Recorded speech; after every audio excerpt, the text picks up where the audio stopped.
kita lanjutkan. Qala Fir'aun wa ma rabbul alamin. Qala rabbus samawati wal ardi wa ma bainahuma in kuntum muqinin. Qala liman hawlahu ala tastami'una. Qala rabbukum wa rabbu abaikum al-awwalin. Qala inna rasulakum alladhi ursila ilaikum la majnun. Qala rabbul masyriqi wal maghribi wa ma bainahuma in kuntum ta'qilun. Shadaqallahu al-azim wa sadaqa rasul karim. Ini penggalan ayat surat Asy-Syu'ara ayat 23 sampai 28. Pertemuan lalu kita bahas dialog antara Nabi Musa dengan Fir'aun. Nah, isi dari dialog itu Allah rekam dan Allah firmankan di dalam Al-Quran. Di surat Asy-Syu'ara ayat 23 sampai 28. Di dalam mazhab Syafi'i hukumnya sunnah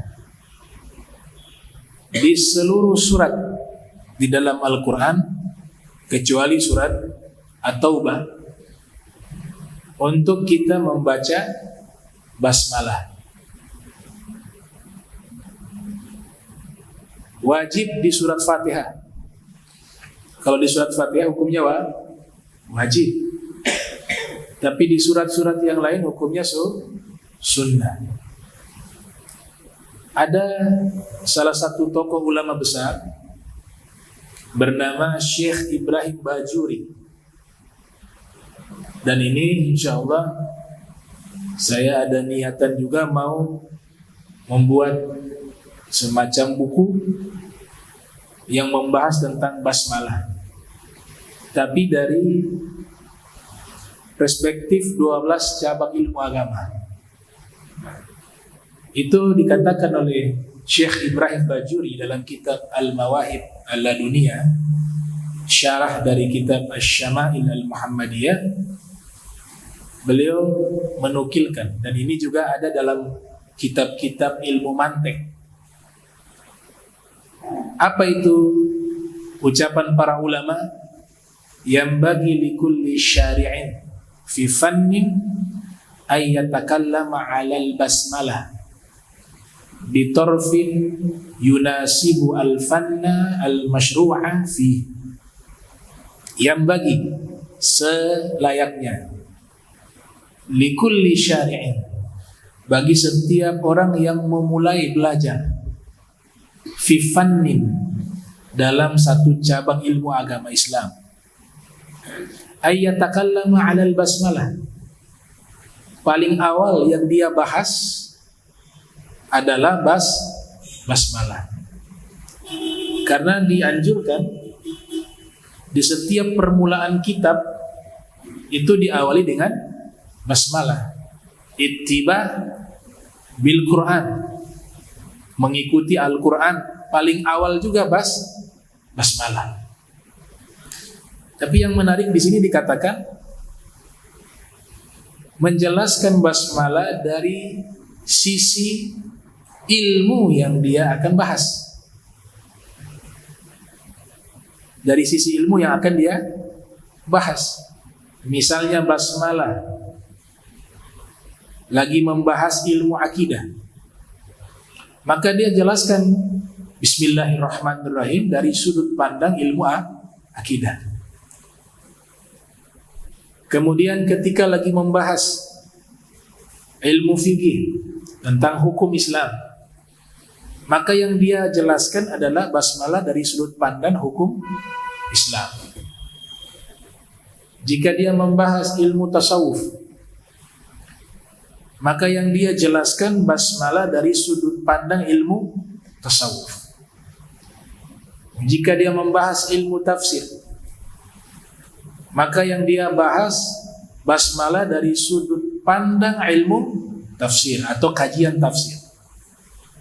Ilmu hadis juga demikian. Ilmu nahu, ilmu sorof, ilmu bayan, ilmu ma'ani, ilmu badi', ilmu tajwid, ya, dan seterusnya. Nah, itu luar biasa. Luar biasa, kita mampu mengkaji itu, kita mendapatkan fawaid yang sangat banyak dari basmalah. Nah, ini ada rencana mau menjelaskan basmalah dari 12 cabang ilmu agama Islam. Insyaallah kalau sudah jadi, nanti kita bisa berikan kepada para santri khususnya, ya, para santri, dan diterjemahkan menggunakan bahasa Indonesia sehingga manfaatnya jauh lebih besar.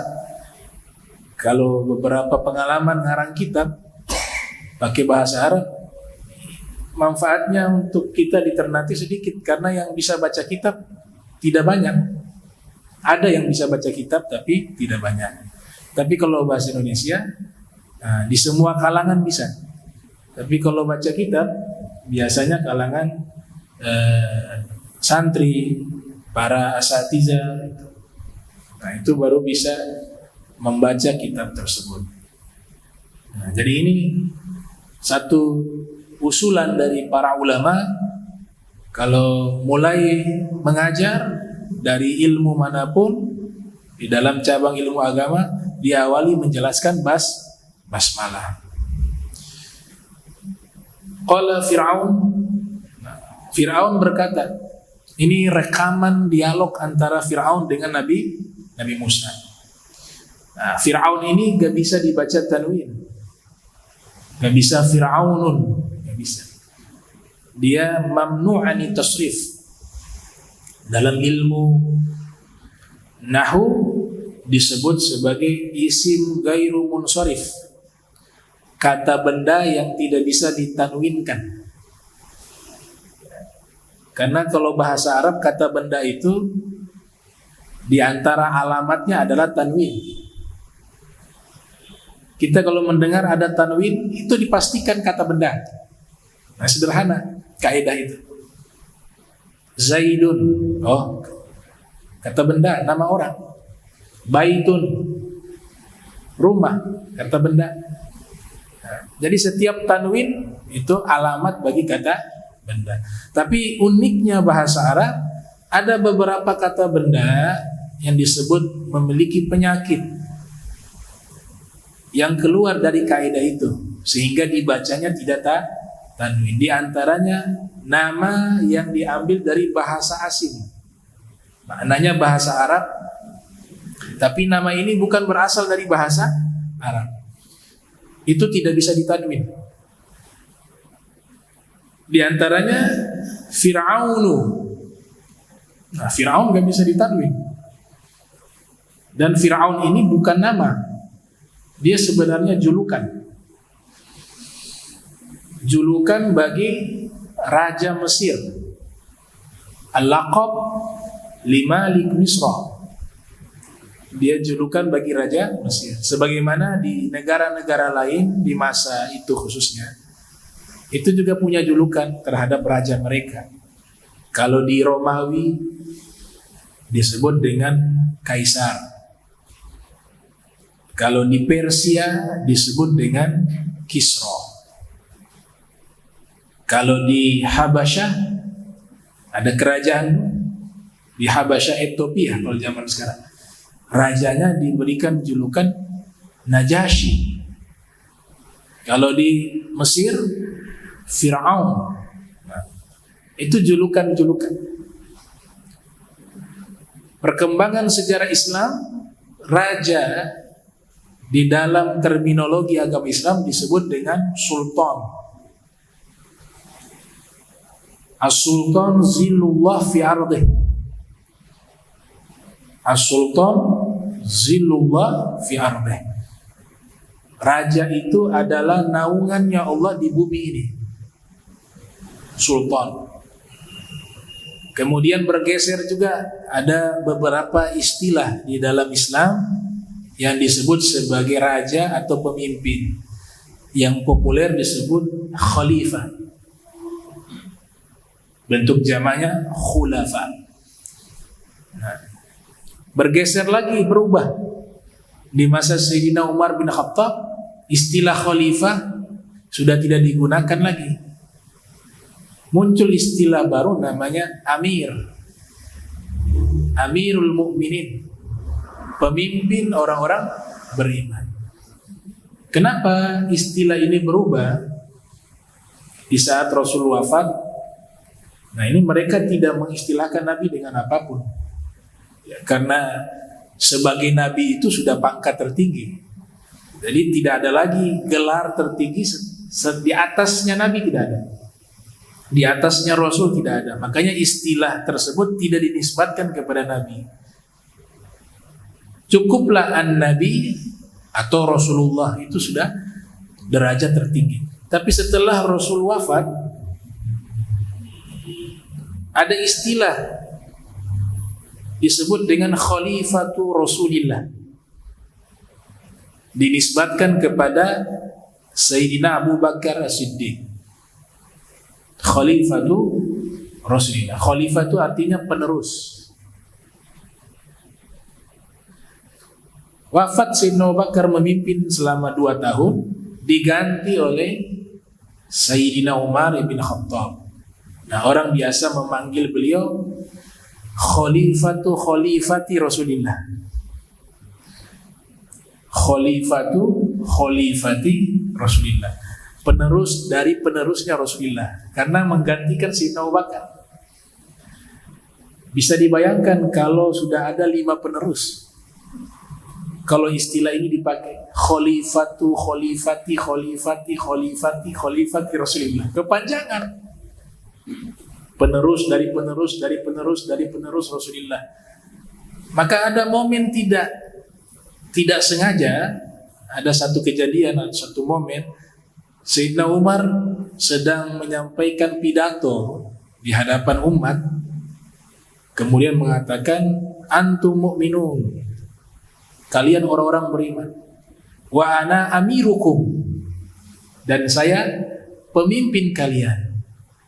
Ana amirul mu'minin, saya adalah pemimpin orang-orang beriman.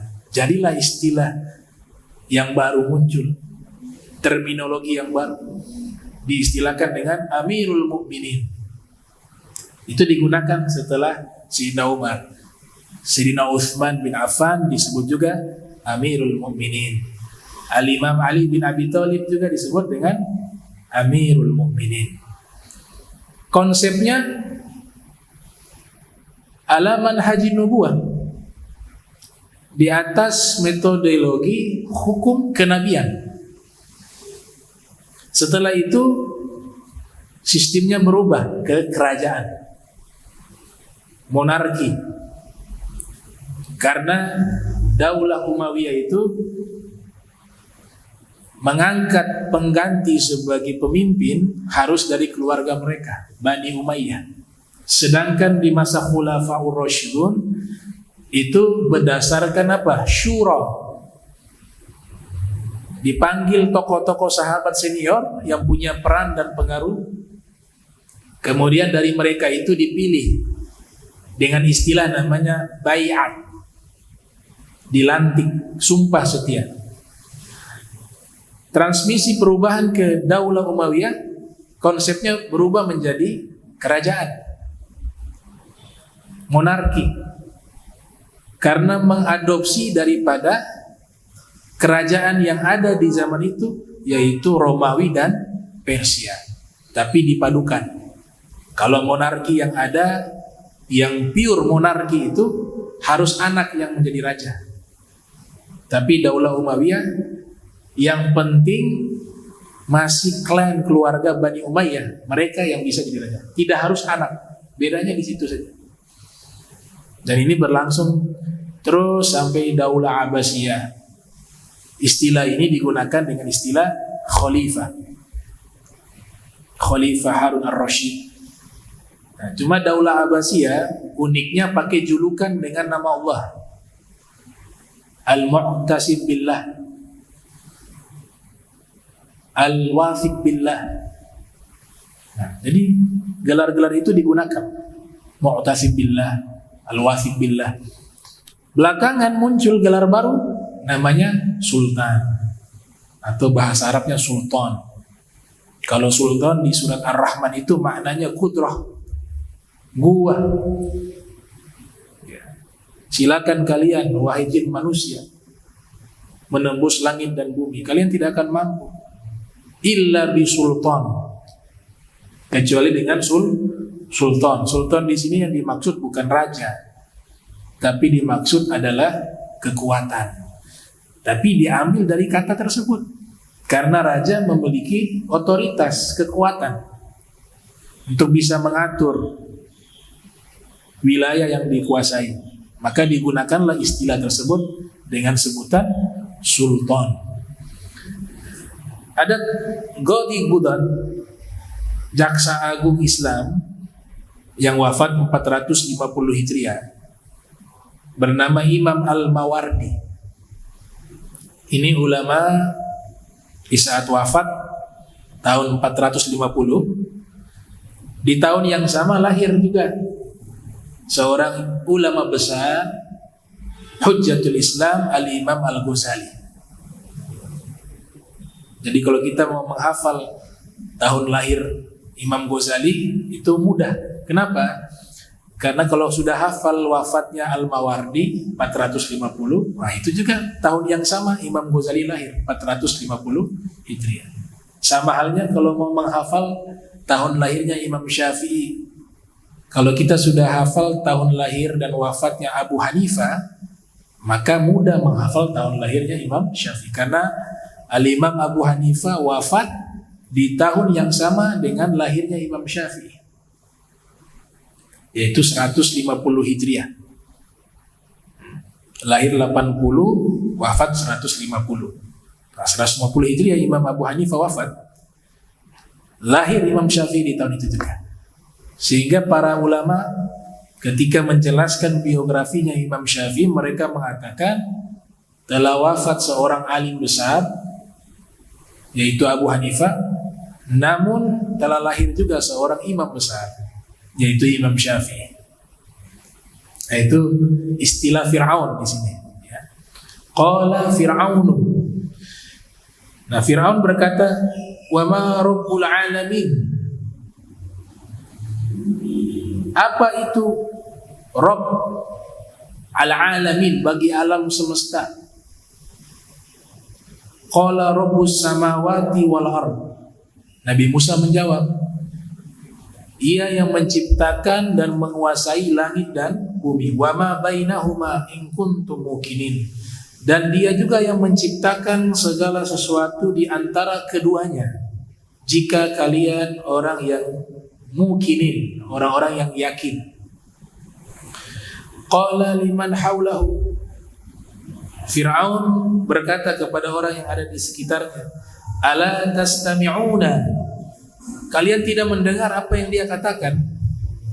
Jadi istilah Rabb itu asing di masa itu.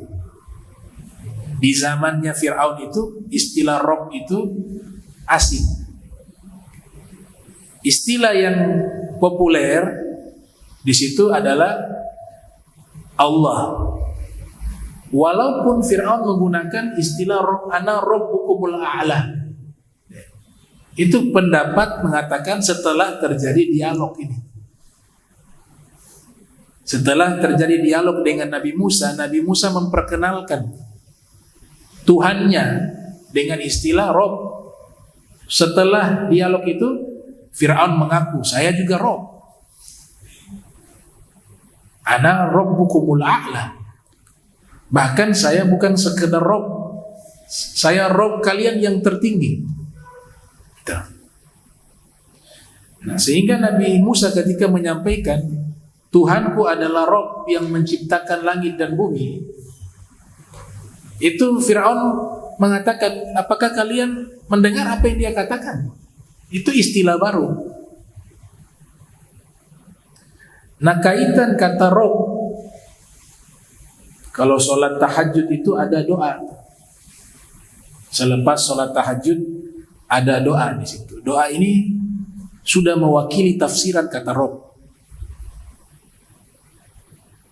yaitu lakal hamdu anta qayyumus samawati wal ardh walakal hamdu anta malikus samawati wal ardh walakal hamdu anta nurus samawati wal ardh. Ini doa ini substansinya itu ke makna Rabb. Yang pertama dari kata qama yaqum, qayyum. Ada nama Allah ya qayyum. Apa makna ya qayyum? Yang maha berdiri sendiri.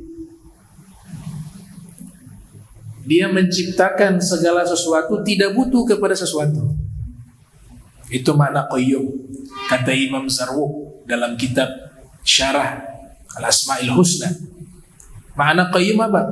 Menciptakan tanpa membutuhkan segala sesuatu. Beda dengan makhluk. Kita menciptakan sesuatu, bukan menciptakan, membuat sesuatu, kita butuh alat. Semua yang dibuat oleh makhluk pasti membutuhkan kepada sesuatu. Baik itu berupa alat atau butuh kepada tenaga manusia yang lain.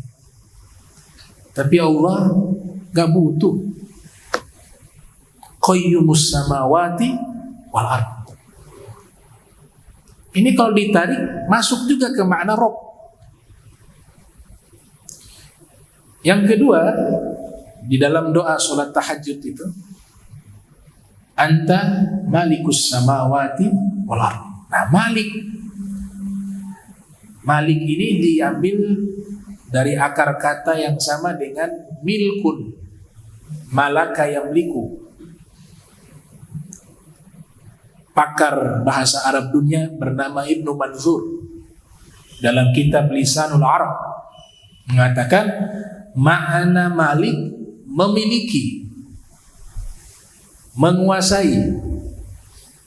Jadi Allah menciptakan tanpa butuh kepada segala sesuatu, kemudian Allah menguasai seluruhnya tanpa terkecuali.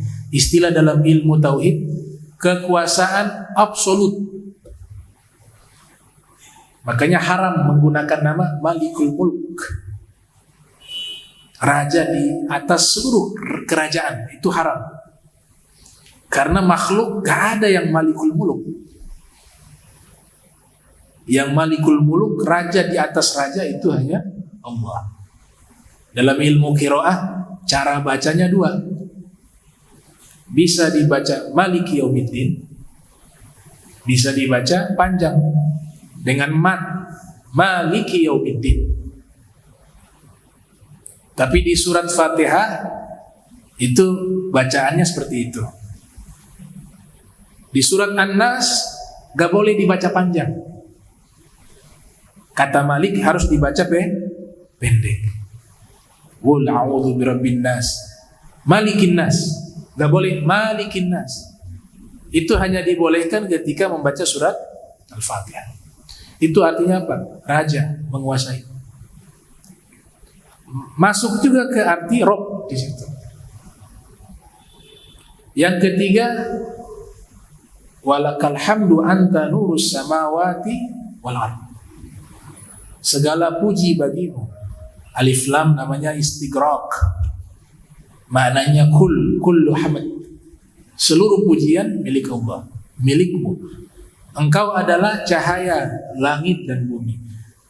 Dalam tafsir Tantawi, Syekh Jauhar At-Tantawi, tafsir Jawahir itu. Di situ maknanya bukan Allah itu cahaya. Kalau cahaya makhluk. Cahaya makhluk. Kalau cahaya sama kayak malaikat, malaikat juga cahaya. Laisa kamitslihi syai'un. Allah tidak menyerupai sesuatu apapun, termasuk menyerupai cahaya. Lantas apa artinya di situ? Tulisannya nur tapi ai bi makna munawwir. Allah memberikan cahaya bagi langit dan bumi. Kata cahaya maknanya selalu positif. Kata gelap maknanya selalu negatif. Walladzi yukhrijukum minaz zulumati ilan nur. Dia mengeluarkan kalian dari kegelapan-kegelapan. Itu pasti artinya tidak baik. Kalau kita uraikan tafsirannya, zulumat di situ ada maknanya syirkun, kufrun, jahlun, dolalah. Tapi kalau nur ada iman di situ, ada ilmu di situ. Jadi Allah memberikan cahaya langit dan bumi. Kata langit as-samawati bentuknya jamak. Berarti langit itu bukan hanya satu tapi banyak. Sedangkan al-ard bumi bentuk tunggal. Bumi hanya satu. Allahu nurus samawati wal ard. Nah, ini doa dibaca ketika sholat tahajud. Ini kalau di istiqomah kan, Masya Allah, kita dapat satu maqam namanya maqam mahmudah, satu derajat terpuji. Dan memang diseleksi orang-orang khusus yang bisa istiqomah melakukan sholat tahajud, karena tidak mudah. Itu da'bul sholihin, da'bul anbiya, wa da'bul mursalin. Itu adalah kebiasaannya orang-orang soleh terdahulu, kebiasaannya para nabi, kebiasaannya para rasul. Semua punya amalan, masing-masing punya kelebihan di amalan tertentu. Ada yang hebat di sedekah, ada yang hebat di dalam mengajar, ada yang hebat di dalam berdakwah, ada yang hebat di dalam mendamaikan orang yang bertikai. Semua punya amalan-amalan istimewa, setiap individu. Tapi kaum solihin, para anbiya, para rasul, para aulia, mereka punya satu titik kesamaan yang semuanya akan melakukan hal itu. Semuanya itu rajin sholat malam, sholatul tahajud. Wa minal laili fatahajjat bihi nafilatan lak asa ayyab'atsaka rabbuka maqaman mahmudah. Sebagian malam hendaklah kalian bangun sholat malam. Ya, semoga Allah mengangkat kalian ke derajat maqaman mahmudah, pangkat yang mulia. Saking pentingnya sholat tahajud ini, Nabi katakan tidak perlu panjang-panjang, walaupun seperti memeras susu sapi atau susu onta, sesaat. Yang penting bangun. Biasanya kalau bangun buang air kecil, nah itu sekalian wudhu, sholat, baru tidur lagi, walaupun sesaat. Itu sangat rugi orang seumur hidup nggak pernah melaksanakan sholat malam, sholat tahajud. Syaratnya Anda mengatakan pakai tidur, kalau begadang ya sholat juga, qiyamul lail, pahalanya juga sama. Nah, kemudian dikatakan di sini Rabbukum wa Rabbu abaikum al-awwalin. Nabi Musa mengatakan Tuhan kalian, Rob kalian, dan Rob bapak moyang kalian yang terdahulu. Jadi Tuhanku ini, Robku ini, itu sama, Rob kalian juga, kata Nabi Musa. Dan Rob dari bapak moyang kalian. Qala inna rasulakum alladhi ursila ilaikum la majnun. Apa kata Fir'aun? Sesungguhnya Rasul kalian ini, yang dimaksud Nabi Musa, yang diutus kepada kalian la majnun, dia orang gila. La majnun. Nah, biasa begitu para nabi dituduh sebagai orang gila, dituduh sebagai dukun, dituduh sebagai tukang syair, tukang sihir, macam-macam tuduhan. La majnun. Ini menunjukkan apa? Ini memang sudah hukum.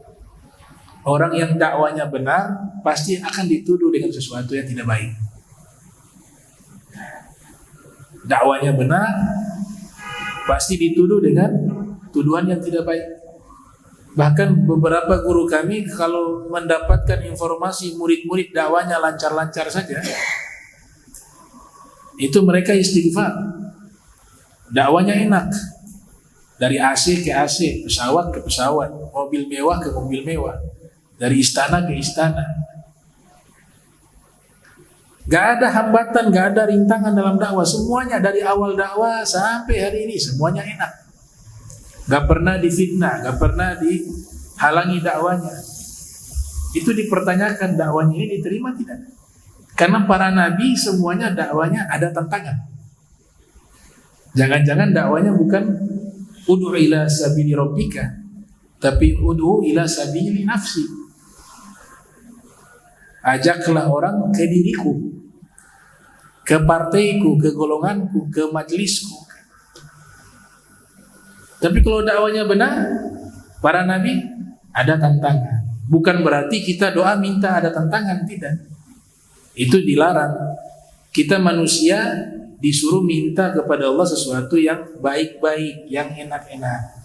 Tapi kita berbicara hukum dakwah. Al-Quran menjelaskan semua para nabi tanpa terkecuali.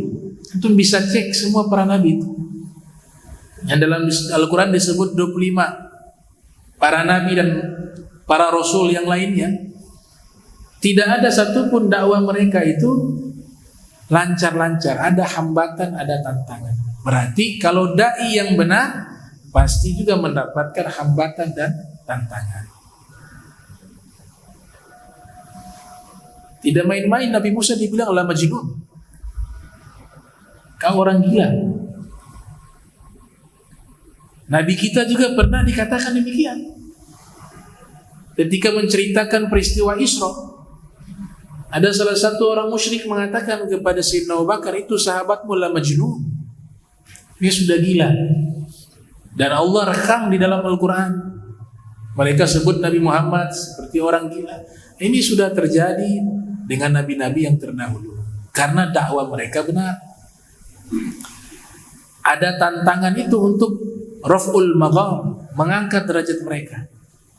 Para nabi itu beda dengan orang biasa. Para nabi kalau diuji makin berat, imannya makin naik. Tapi kalau manusia biasa seperti kita, kadang naik, kadang turun. Jadi makin diuji, coba lihat, tidak ada yang minta, ya Rob saya pensiun jadi nabi sudah. Tidak kuat dengan ujian yang sangat berat. Dan ujian mereka melebihi ujian orang-orang biasa. Tapi tidak ada satupun yang minta pensiun dini. Semuanya tetap istiqomah. Makin diuji, makin teguh dia. Makin diuji, makin kuat imannya. Yazid wala yanqus. Dia naik terus, tidak pernah turun. Itu imannya para anbiya dan para rasul. Beda dengan orang munafik. Orang munafik diuji sedikit, turun, hilang. Kadang-kadang Tuhan disalahkan. Banyak kayak begitu. Dia waktu hidup penuh dengan nikmat, dia ahli ibadah. Dapat masalah sedikit, Allah sudah tidak sayang sama saya. Saya sudah tidak mau ibadah lagi. Tuhan, ini para nabi nih, kekasih-kekasihnya Allah, orang baik. Nah kalau kamu punya masalah, lihat juga dirimu, banyakkah kesalahan, banyakkah kekurangan. Kadang-kadang merasa, oh saya punya ibadah sudah hebat, saya sudah jadi orang baik. Oh kenapa Tuhan begini? Yang salah dirimu, kau salahkan Tuhan.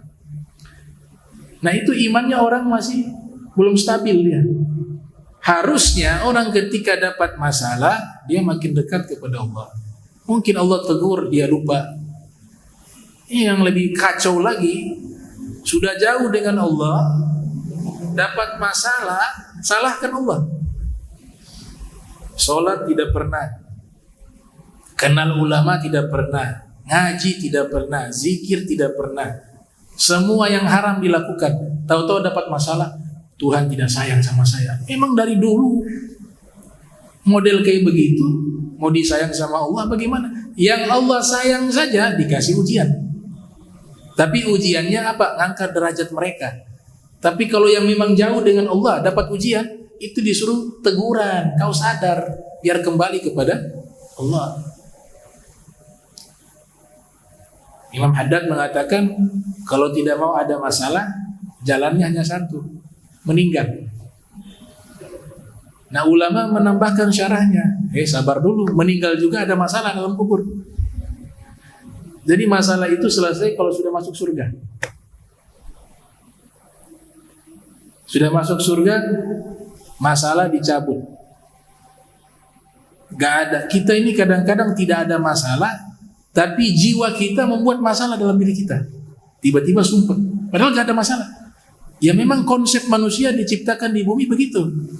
Laqad khalaqnal insana fi kabad. Istilah modern namanya bad mood. Moodnya gak bagus. Itu pelajaran kepada kita bahwa mencari hakikat kebahagiaan di dunia ini tidak akan bisa kita raih. Karena Allah ciptakan dunia bukan untuk tempat kenikmatan, tapi tempat ujian. Kalau mau bahagia terus, satu tempat yang namanya surga. Nabi ceritakan dalam surga, kalau kalian makan, kalian minum, tidak ada buang air besar, tidak ada buang air kecil. Ini juga masalah nih. Orang yang suka menahan buang air kecil jadi penyakit. Suka menahan buang air besar jadi penyakit. Karena ini masalah, di surga tidak ada. Hal yang sepele semacam ini, menurut kita, hanya buang air. Di surga tidak ada. Kenapa? Karena ini juga menjadi masalah. Kalau tahan kencing, jadi masalah. Tahan buang air besar, jadi masalah. Nah, doa ketika selesai dari toilet kita keluar, azhaba anni adza. Ya Allah, hilangkan daripadaku gangguan. Disebut buang air kecil, buang air besar gangguan, ada. Gangguan sekecil ini pun dihapus oleh Allah. Di surga gak ada. Makanya Nabi ceritakan beberapa di antara mereka bingung. Terus kalau mereka makan, mereka minum, keluar makanan, sisa makanan itu lewat mana ya Rasulullah? Apa kata Nabi? Yaitu Allah jadikan itu sisa makanan keluar lewat pori-pori, keringat. Dan keringat itu wanginya seperti minyak kasturi, kata Rasulullah. Oh, berarti gak ada azab sama sekali di situ, gak ada gangguan sama sekali, gak ada sumpah, gak ada terlilit hutang, gak ada. Semua yang diinginkan dikasih. Itu tujuannya. Kalau mau cari bahagia 100% gak ada sumpah, gak ada susah, gak ada masalah, hanya di surga. Tapi selama masih hidup di dunia, tetap ada masalah. Nah, orang beriman merespon masalah berbeda dengan orang yang tidak punya iman. Kita diajarkan konsep takdir, ketetapan Allah. Sudah berusaha, tahu-tahu ada masalah ini, ya sudah. Ini sudah ketetapan Allah. Itu menghilangkan stres. Konsep kedua, semua masalah pasti ada akhirnya. Paling puncaknya kita meninggal, masalah yang kita bawa hilang, yang terkait dengan duniawi. Tapi yang hidup dapat masalah. Yang meninggal punya hutang, ahli waris ini dia harus melunasi hutangnya. Masalahnya di ahli waris. Nah, sehingga jangan sampai kita bawa dua masalah. Masalah dunia kita bawa, masalah akhirat ini yang lebih bahaya. Kita tinggalkan kewajiban kita kepada Allah, meninggal di kuburan, kita mendapatkan hal yang tidak mengenakan, tidak menyenangkan. Itu masalah yang sesungguhnya. Jadi konsep masalah itu sebenarnya kalau berkaitan dengan akhirat itu masalah. Kaum solihin dulu kalau duniawi gak dianggap masalah. Masalah kalau hari ini ada sholat yang kita tinggalkan, itu masalah. Masalah hari ini Ada orang yang kita sakiti, itu masalah. Masalah hari ini kita menzolimi seseorang, itu masalah. Jadi masalah kita alihkan juga ke dalam masalah akhirat. Gitu. Kalau masalah duniawi, sabar dapat pahala. Istilah Al-Quran, sabrun jamilun, la syaqwa fihi, kesabaran yang indah. Nah, setelah itu Nabi Musa mengatakan, qala rabbul masyriqi wal maghribi wa ma bainahuma in kuntum ta'qilun. Rabbku adalah yang memiliki timur dan barat dan apa yang ada di antara keduanya, jika kalian termasuk orang-orang yang berakal. Nah, insyaallah kita lanjutkan di pertemuan berikut dari kisah Nabi Musa alaihissalam.